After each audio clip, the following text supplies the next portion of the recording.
listening to The Big Bark with me, Darragh Burke. This is the podcast where we discuss everything related to the canine world with the biggest pet professionals in Ireland, from pet shop owners to groomers, behaviour specialists and vets.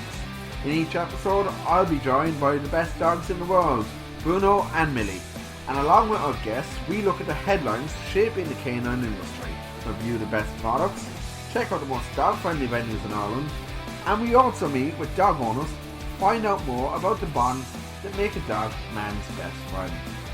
It's Bruno's birthday this week, so we're asking you what it is you do for your dog's birthday to make it amazing, from parties to presents and birthday cakes. We look at how dog birthdays are now considered normal. We also chat with Emma Cansdale, trainee dog groomer in Cork, and find out how she got on her career path to being a dog groomer. All this to come on The Big Bark.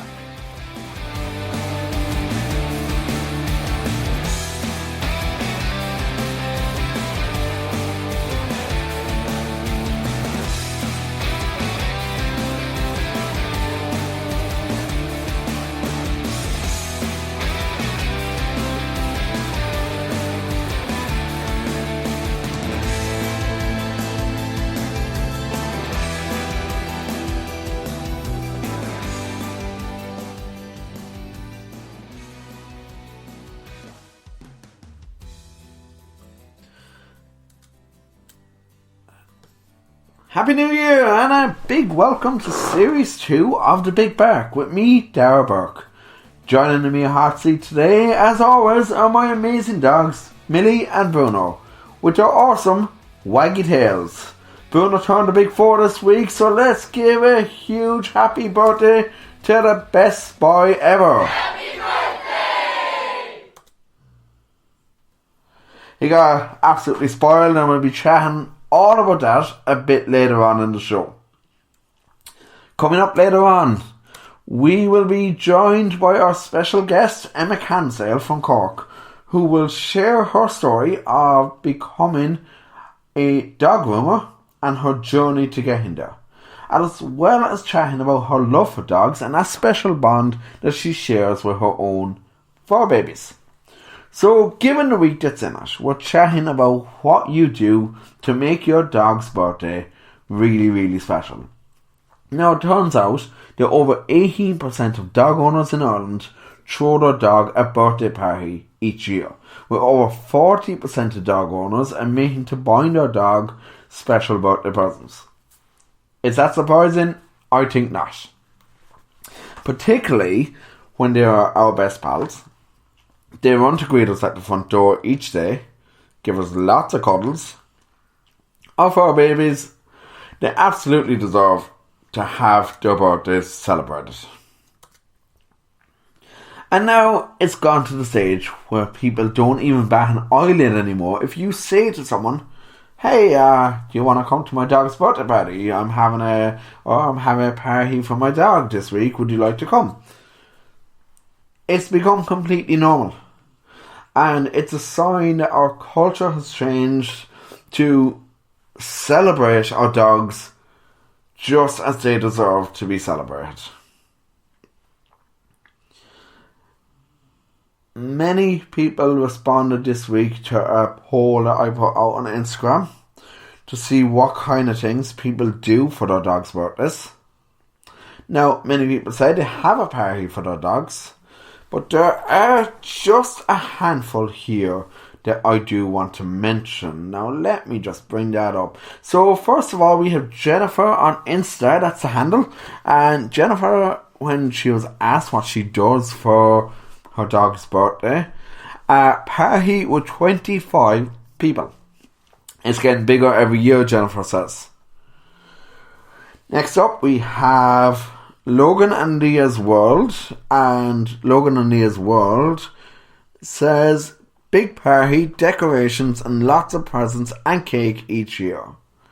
But from the Instagram responses, this is actually my favourite one here now, and it comes in from the handle Rufenia, Rufenia, beautiful husky dogs there, and the response was, "We take them to the beach, buy them a burger and chicken nuggets, and eat beside the sea to celebrate their birthday. Now that is just, that's awesome.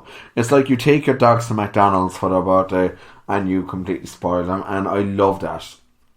Now, as well as the responses that we got on Instagram, those were just a few that I wanted to call out. We also got an email from Sarah, who listens to each episode, all the way from Montreal. And here is what Sarah said in an email. Hi guys, my golden retriever Bailey and I listen to each episode and we love the show. For Bailey's birthday, I created a giant tennis ball pit using a plastic swimming pool.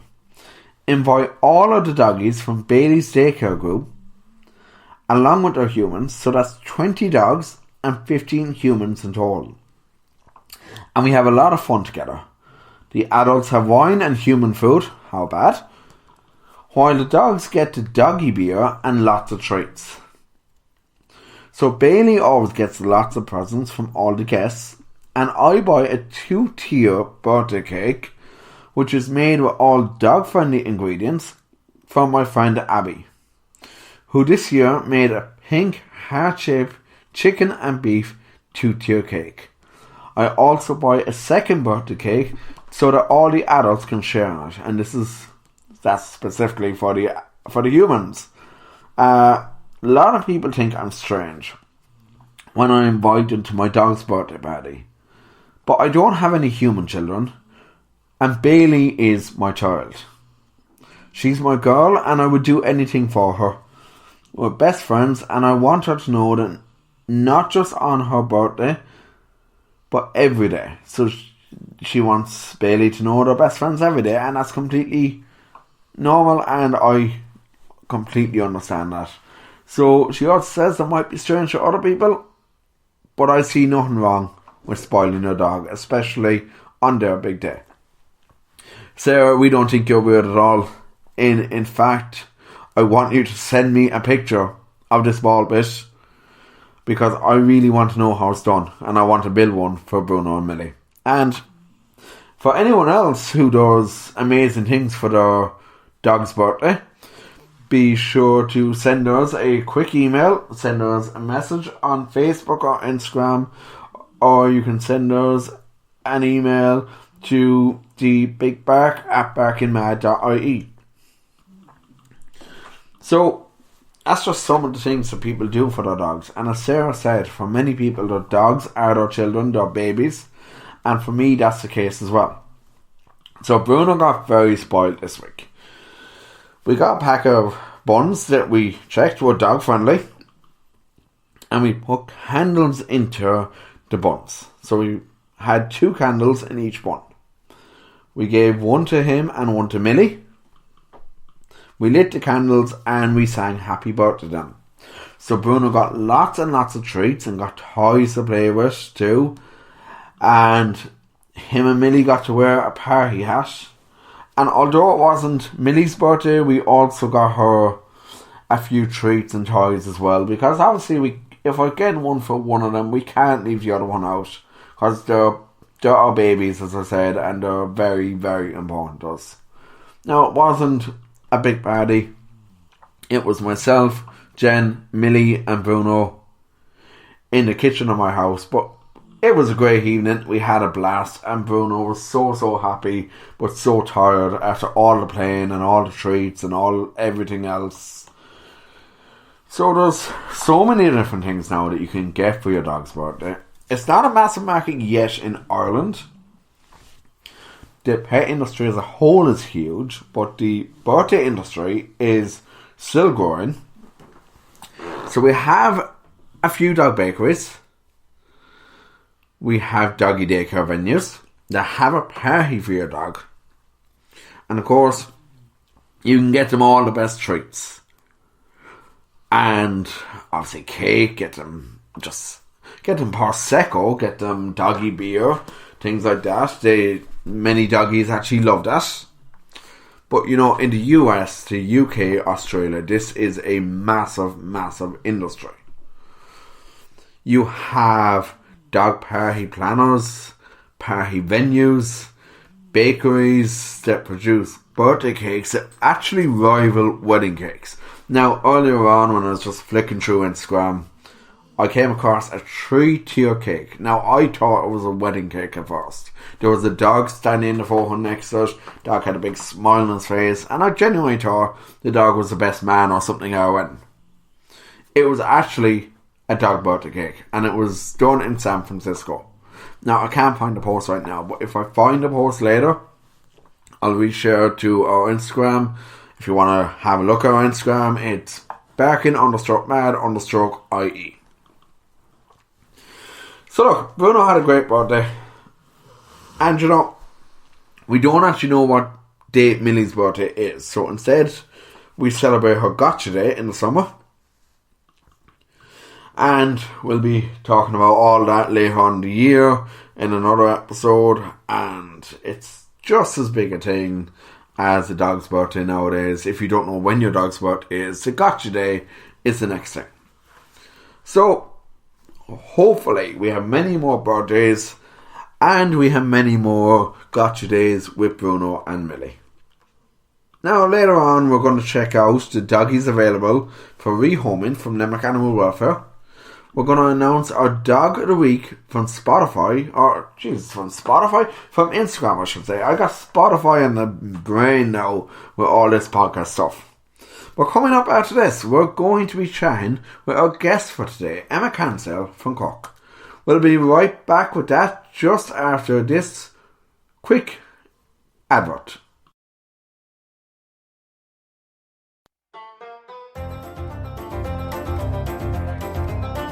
Are you tired of using bad quality poop bags to pick up after your dog?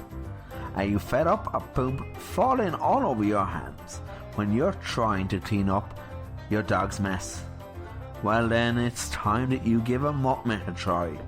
A 2-ply bag with a huge bottom pouch which forms into a mitt, making it really simple and hygienic to clean up your doggy's mess. A durable bag with a large capacity. Mutt Mitt will be the only dog waste bag that you'll ever need to buy again. Check out Mutt Mitts Ireland on Facebook or go to muttmitts.ie to get yours today.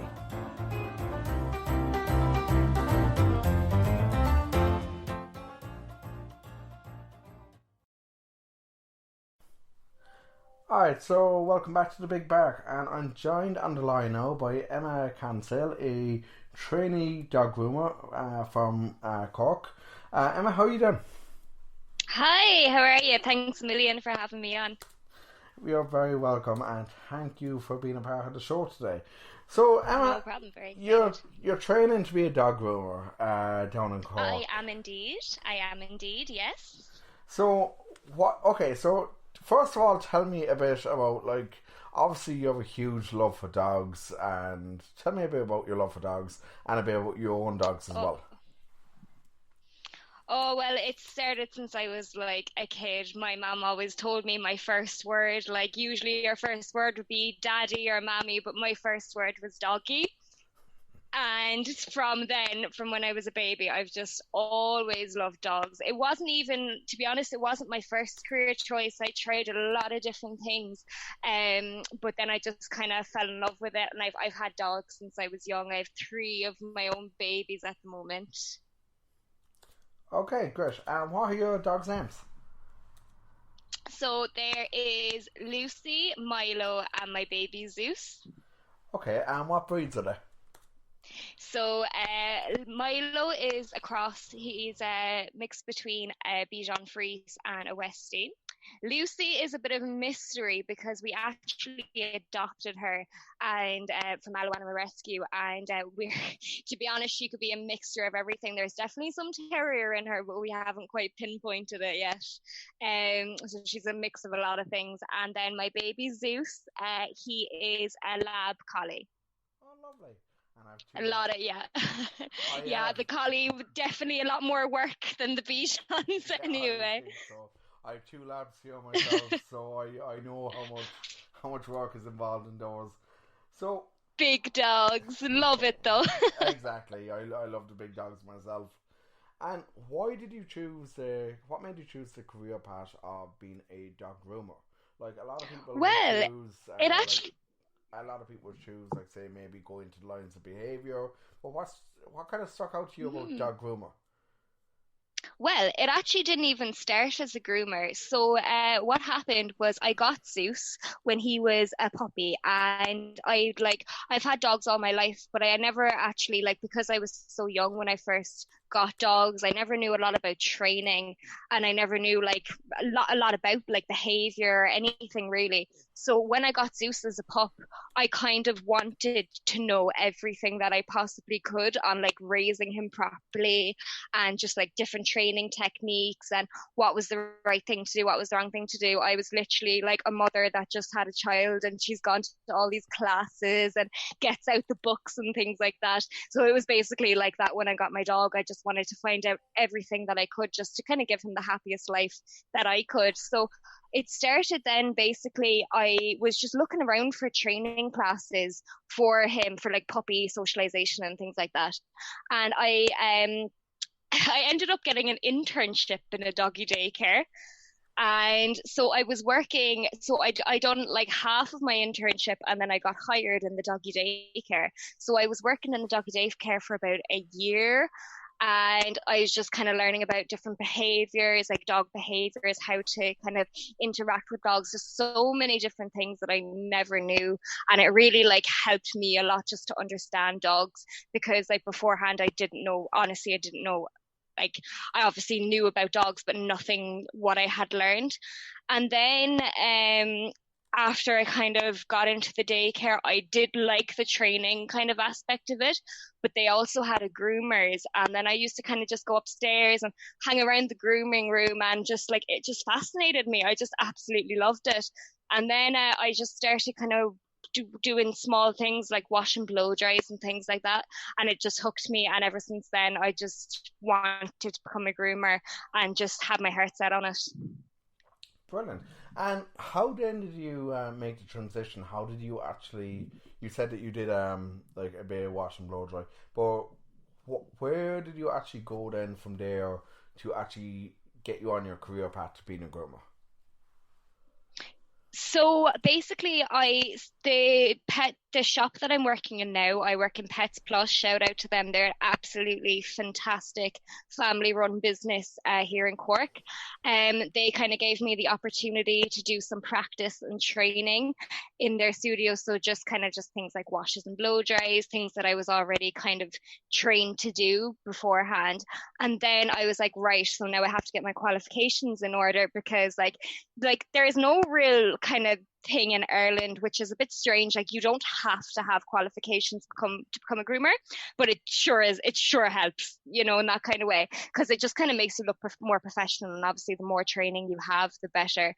So I just kind of I now am in St. John's and I'm just studying, basically getting all my qualifications, just become fully qualified and know what I'm doing and have loads of different techniques under my belt. Brilliant. And just going back on what you said there, you mentioned that there's no real regulation. Do you feel that that's something that will change over time, or it's something that definitely should change over time? But do you feel that there's enough? Well, I hope it Yeah, yeah. yeah. Go ahead.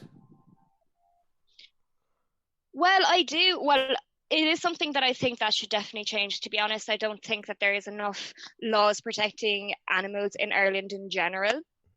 But I do think it is something that should train. I know a lot of groomers probably would eat me for saying this because now there is a lot of groomers that have been grooming for years. They don't have a qualification under their belt, but they've had experience and they would be they could outrank any groomer that has a qualification. So don't get me wrong in saying that you need a qualification to be a good groomer, but it also eliminates the people who grooming is a dangerous job. They it's a great job. You get to go and you get to see different dogs all the time and it's fantastic, but you have sharp objects, you have blades, you have a lot of things that can go wrong. So it is always good just to know and have that peace of mind that when you're bringing your baby into a grooming room, that the person does have that kind of qualification and they do have that cop on to follow safety procedures and to procedures even, and just so you have that peace of mind. And I do think there should be some sort of test, like, or minimum requirement in grooming that just shows someone has a little bit of cop on, to know that you have sharp objects and there are potential dangers in grooming. Very good. And to be honest, now that after today's announcement from Leinster House that there's an election on the 8th of February, hopefully the next government to come in might actually do more about animal regulation in Ireland, because it's something in all areas. It's like not just in grooming, in training, in even like with the amount of dog walkers, dog kennels that are out there that are unregulated. Something definitely needs to be done, and I would hope that the next 100%, yeah. So okay, so what do you love about the role so far? What do you love about like training to be a dog groomer? Oh, well, obviously the dogs. Like, as I said, I've worked in a lot of different kind of career paths. Like, I've been a waitress. I've worked like so many different paths, and it's just the passion that I have for animals. Just coming into work, it doesn't feel like work. It doesn't feel like, your typical 9 to 5. Hate coming into the place. Hate just like general work. You actually are excited about it, and you start getting your regular customers and you're excited to see them, and you're like, it's just, I suppose the dogs is the main thing, really. Like, just being able to spend your day working with dogs is my favorite part of it. That's fantastic, and it sounds like a dream job, to be honest. And what challenges have you faced so far? Like, I know, like, it's hard. I suppose it's hard to say, but like when you look at, like, for example, what would be the most challenging dog that you've had so far? Well, there's a few. So don't get me wrong, like, it is amazing, like, training to be a groomer and working in the environment and the dogs, but it is not an easy job. And I think that's one thing that when people are training to be a groomer, they kind of take for granted, because you don't realize how much work it is, and it's not as easy as, oh, I'm just going to brush a dog today and give him a wash. No, there's a lot into it. Like, you have your physical restraint on you, where like it's a lot on your actual body, your wrists, carrying yourselves, working around the dog, but also the condition that the dogs come in. And like, sometimes that they can come in and it can be heartbreaking, honestly. It can really, really heartbreaking to see some dogs that come in just completely matted and just kind of neglected, and like, poo rubbed like everywhere. Like, it's in that kind of sense, it's not an easy job to have, like, because you kind of have to make the decision what's best for the dog. Then when you have customers who are saying that they want a dog styled in a certain way, and then you're like, well, hold on a minute, now your dog is matted down from the skin, and like, the only good thing to do for this dog would be just to shave all its hair off and start again. And of course you don't want to do that, but there's cases where that happens, and it's not nice to see. Like, it's not nice to see dogs uncomfortable and in pain. So that, and like the matting, obviously, that kind of thing, it is painful, and it's very, very uncomfortable for dogs, and it's not nice to see in that way. So I suppose that would be a thing that would be a downside to the job. But also, when you get rid of all the mats, and when you see the dog, they're just like a new dog. They don't have the pain, and they don't have like the hair pulling at their skin, and it is nice to see then the finished job and to see that the dog's happy again. But to see some conditions that the dogs come in, that is quite tough. Yeah, I can definitely imagine, and like, it doesn't sound like an easy job. Even what you were saying about the restraints on, like, the physical restraints, and it's got to be a very tough job being on your feet all day as well. But at the same time, a very rewarding job as well. Oh, and exactly, it's so rewarding. And like, obviously, like, to the level I plan to be at, like, I still have a lot of training and a lot of learning that I have to do, and like, that's going to take years. This is not a craft that you kind of perfect overnight, but like, when I do hope to be at the level I'm at, like I would love to do, you know, strays and dogs that like have matting and have been neglected. I'd love to just take them in and just groom them for free, even, like, and you know, that reward that you get just seeing that that dog's day has been made a little bit brighter, honestly, you can't beat it. Absolutely.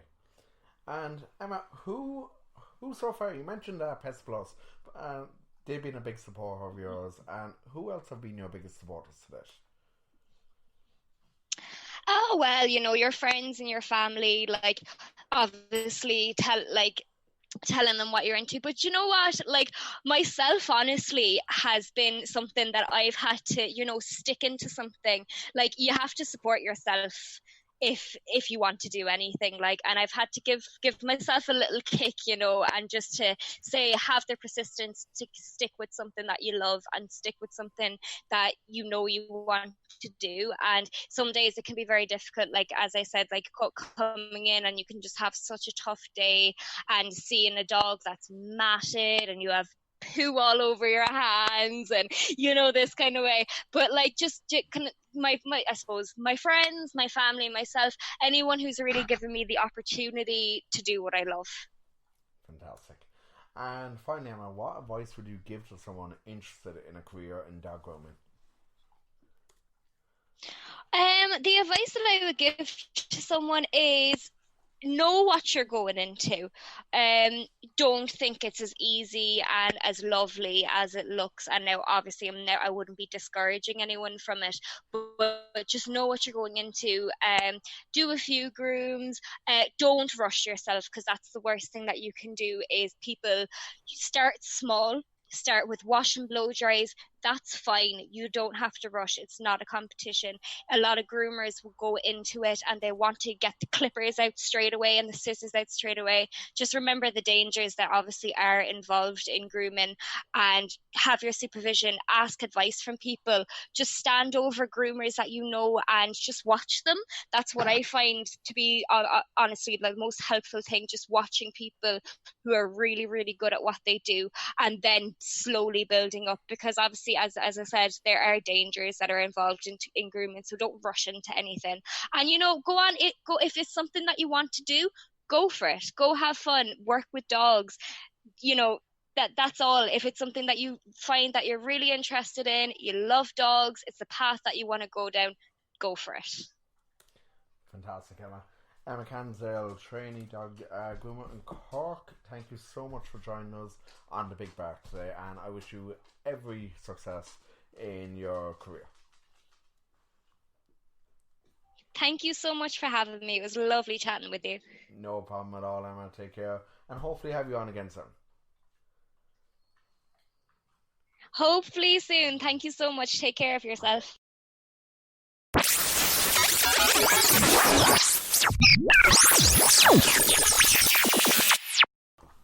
Alright, and a big thank you to Emma once again for joining us today on the Big Bark. And now it's time to take a look at the dogs available for rehoming. And this week we are looking at the wonderful Limerick Animal Welfare, who we've had on back on the podcast back in episode 2 of series 1. And we're going to take a look now at some of the wonderful dogs available for rehoming. First up, we have Banjo. Banjo is a 1-year-old Labrador mix who is described as a gorgeous male, suitable for all types of homes, and he gets along very well with other dogs. We have Jeremy, a German Shepherd mix. He is very friendly, intelligent, and he gets along with other dogs and will make a great companion dog. And finally, we're doing one more. We've got Lou. Lou is a beautiful, lovable female beagle mix. She loves her walks. She gets along great with all other doggies. And she's looking for her forever home. If you want to check out any of the dogs available for rehoming from Limerick Animal Welfare, visit limerickanimalwelfare.ie or phone 063 911 10 after 11 a.m. or else visit the Sanctuary in Kilfinnan daily between 12 and 3 p.m. Okay, so we're nearly at the end of our show now. And finally, to pick our dog of the week from Instagram. And this week's dog of the week is Leo, an 18-month-old border collie mix. So follow Leo on the handle on Instagram, I am Collie. That's IAMCOLLIE. You'll see some of the lovely pictures from Leo up there. Leo will be sending out some beautiful Revo healthy pet treats to you. So we'll be in touch later on Instagram to get your details from you. And okay, so that's all we have for you on today's show. Coming up on the next episode, we'll be looking at how to protect your dog in the cold weather. What you can do to protect your paws from the hard, cold, frosty ground. And we'll have more special guests to chat to and more dog owners to chat to about the bonds that they share with their wonderful paw pals. So we're going to be adding more features over the next few weeks. We'll be bringing back our puppy panel. We're going to be bringing a few new quizzes, a few new games to our show. But in the meantime, be sure to follow us on social media. So let me get you those social media details. These are the important ones. Okay, so what have we got? First up, we have our Facebook details. Find us on Facebook on Barking Mad Ireland. So that's all one word. On both Twitter and on the gram, you can find us with our handle barking_mad_IE. All of the episodes of the podcast are available on the bigbark.ie. You can look us up on Spotify, on iTunes, on Google Podcasts, on iHeartRadio, and wherever you listen to your podcast. So be sure to head on over to your favourite podcast platform and hit the subscribe button. That's the one to make sure that you never miss an episode of The Big Bark again. Also, be sure to head on over to the bigbark.ie and leave us a review over there. Or you can rate us on iTunes too. Folks, that's all for today. A big thank you from me, from Milly and Bruno, who have at this stage dozed off. They're so tired from all the going, and they're so tired from all the taking part, all the rubs that they got during the show. And of course, once again, a big happy birthday to Bruno. If your dog's birthday is coming up, let us know. Be sure if you have any content of interest or anything that you feel will be interesting to have on the show, also let us know on that at info@thebigbark.ie or thebigbark@barkingmad.ie. Have a great week and we'll catch you all on the next episode.